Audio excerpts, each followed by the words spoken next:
Hello. Another profile today of a BABW badass black woman. I'm doing one of these profiles every day during Black History Month. And today we're going to be talking about Ellen Craft. This is going to be short because we don't actually have a lot of Ellen Craft's writing, but what a badass she was. Ellen Craft was born in Georgia in 1826.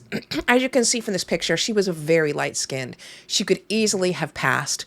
Her enslaver and father gifted Ellen to his 11-year-old daughter as a birthday gift, and they moved to Macon.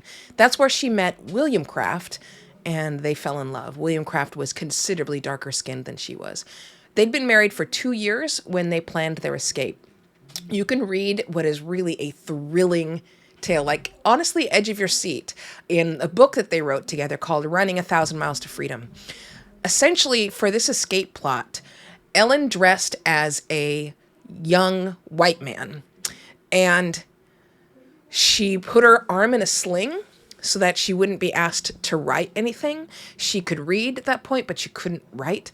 She also pretended to be ill so that William could stay with her the whole time because he was attending to his ill master. So they traveled to Macon, then they traveled to Savannah, then they boarded a steamship to Philadelphia, and they arrived in the free North in Pennsylvania on Christmas Day. They moved into a community of free black citizens in Boston's Beacon Hill, and they were formally married at last. For 2 years from Boston, the Crafts not only wrote their book, but they gave speeches, did so many public appearances. At one point, she spoke before a crowd of maybe 800 or 900 people. They were hoping their story, it filled with terror and their audacity. They were hoping that it would convert people to the abolitionist cause. But in 1850, Congress passed the Fugitive Slave Act, which allowed people to capture free African Americans in the North and drag them back to enslavement. Their former enslaver sent 2 bounty hunters to try and kidnap them, and they barely escaped that second time, eventually boarding a ship that was bound for the UK. Now, Southerners in the U.S. spread this story about them. They were famous at this point, that the Crafts regretted going to Britain.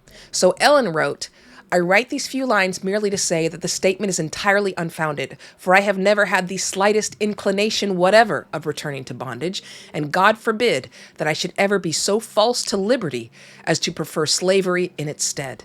In fact, since my escape from slavery, I've gotten much better in every respect than I could have possibly anticipated. Though had it been to the contrary, my feelings in this regard would have been just the same, for I had much rather starve in England a free woman than be a slave for the best man that ever breathed upon the American continent." They were in England for almost 20 years. They had 5 children. Ellen was busy. She, not only the 5 kids, but she worked in the London Emancipation Committee, the Women's Suffrage Organization, the British Foreign Freedmen's Society. She made her home a real hub for black activism. She opened her doors to abolitionists of all colors and other civil rights advocates.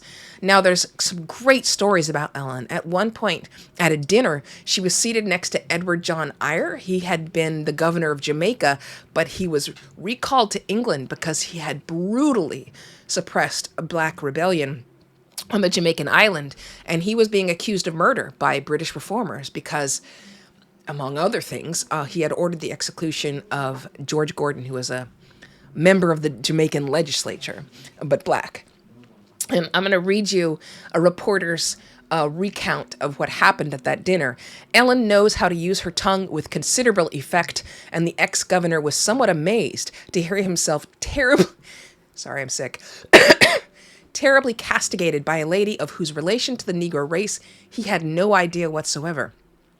Whilst the conversation was going on, someone hinted to her that the person to whom she was uttering her indignation was none other than ex-Governor Eyre, whereupon, frankly and unembarrassed, she said solemnly, 'Do not you yourself, sir, feel now that poor Gordon was unjustly executed?'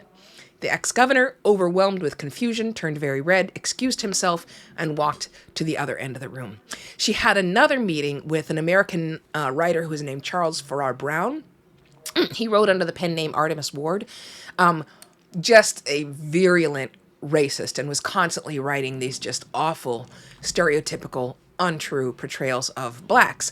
Kraft, when she met him, looked him straight in the eye, challenged him, and said he should never again write anything which shall make people believe you are against the Negro. Well, after the Civil War, they came back to the U.S. They bought 1,800 acres near Savannah. They founded a school. They lost it eventually. But Ellen Craft and William Craft, what a woman, right? One more thing I will read that she wrote. She said, "Is it not passing strange that an intelligent and refined fugitive slave should be over here confronting and rebuking in high places the enemies of her people?" No, it is not. In any case, Ellen Craft, ladies and gentlemen, thanks so much. Have a great day. And as always, always be kind.